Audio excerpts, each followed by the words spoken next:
Hey, this is Esoteric Thread. I want this one to be about when I met the all. Uh, how, I mentioned the all being mind in a couple of my videos, but this story here is how I actually figured out about its existence. So I was raised like really, really strict Christian growing up, and to the point to where I really couldn't do anything. Like the only video games I could play were like racing games, and I couldn't get into Pokemon or anything like that.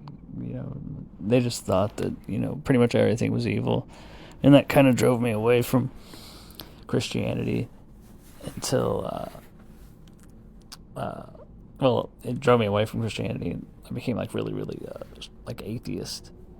But when I was honest with myself, I couldn't like stay atheist. I decided there for a long time that I didn't really know if God was real or not, and that's how I stayed until 2017. I had needed a fresh start. I'd gotten into some really bad habits, so I moved towns, moved states, and I had been clean from that life for about 6 months, and I realized after 6 months of being clean from that lifestyle that I still missed it. And I realized that there was a problem because I blamed my lifestyle on all of my problems for like a long time, you know. And why is it that whenever I'm no longer in that lifestyle, why is it that I'm still craving to do these things? And so I realized that though that wasn't actually the problem was me. I was the thing that needed to change. I changed my outer world and nothing got better. I still felt bad inside, and I wanted to feel better. And the thing my mind was going to feel better was the things that I was doing when I was living in that horrible lifestyle. And so I realized, that I had a huge issue with myself that I needed to heal inwardly. You know what I mean? And it was when I had that realization that I had an encounter with God.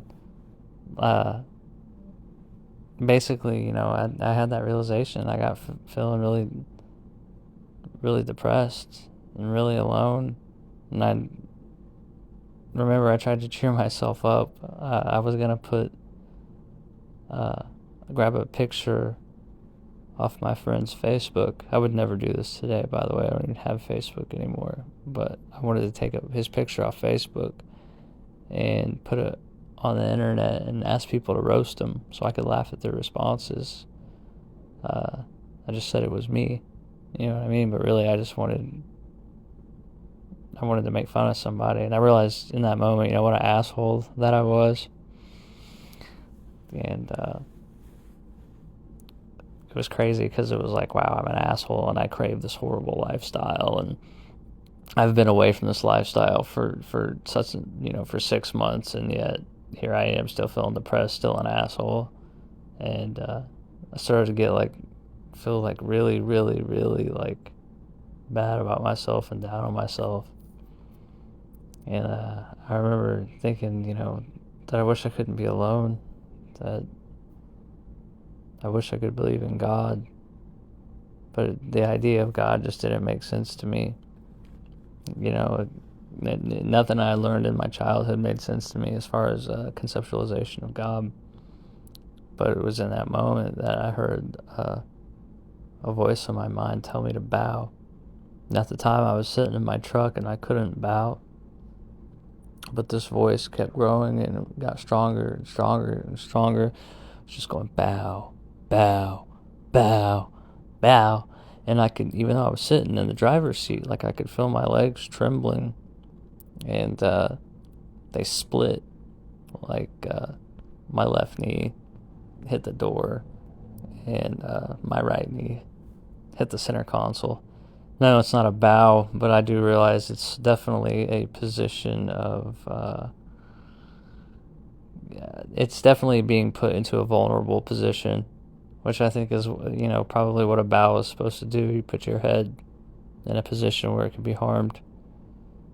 But anyways, after I After I bowed, I kind of, like, all of reality started to float away like dandelion seeds, or like,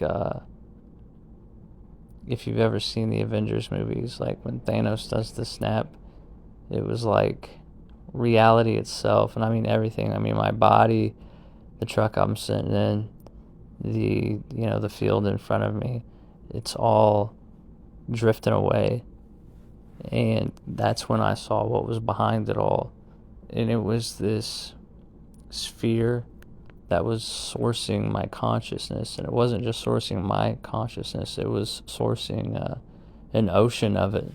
And in that moment, I realized I was connected to it, and I felt like I was one with everything, and I realized it was all, so that's why I call it the all.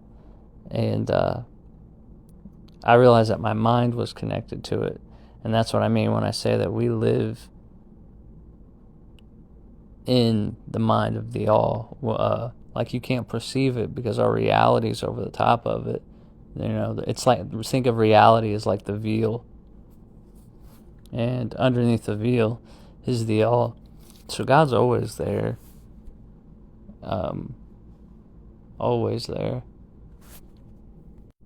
And so I sat in that bliss for as long as I could, and then reality formed back around me. Suddenly I was back in my body. The truck was around me. The field was in front of me. Suddenly, everything came back into view.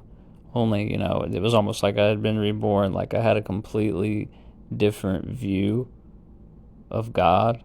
Suddenly, like what gurus talked about with everything being one and all that, kind of clicked into place and made sense.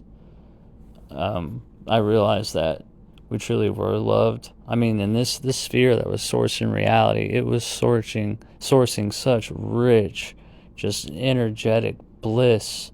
This bliss was so acute, it was almost orgasmic. But only this is, without the sexual nature to it. But that's how acute and blissful it was,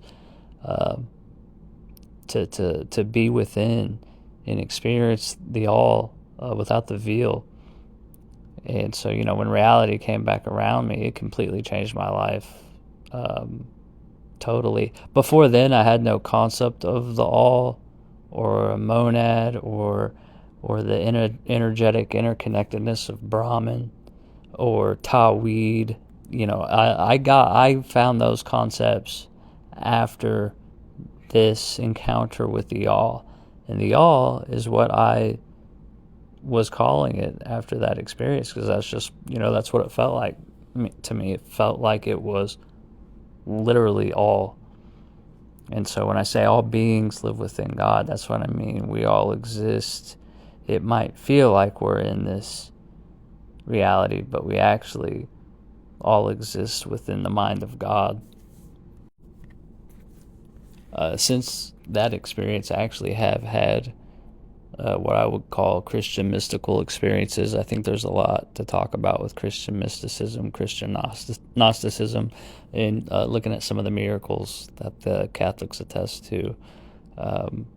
But my first, what I would call, I can also say too, when I was a young boy, since I was raised like really, really strict Christian, when I went up to the altar and I tried to accept Jesus Christ as my Lord and Savior, I felt completely renewed.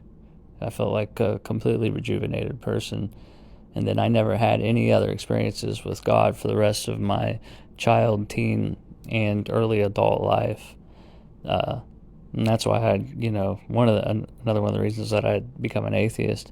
But after I had this experience, it completely reframed my concept of God. And that's when I found, concepts of Brahman and Tawhid, in the all, when I was looking into what the Greeks were into. But yeah, it was a really, really cool experience. And I have had what I would call mystical experiences on the Christian side of things since then. But that was, like, I would say, the start of my spiritual journey, how I became a spiritual person.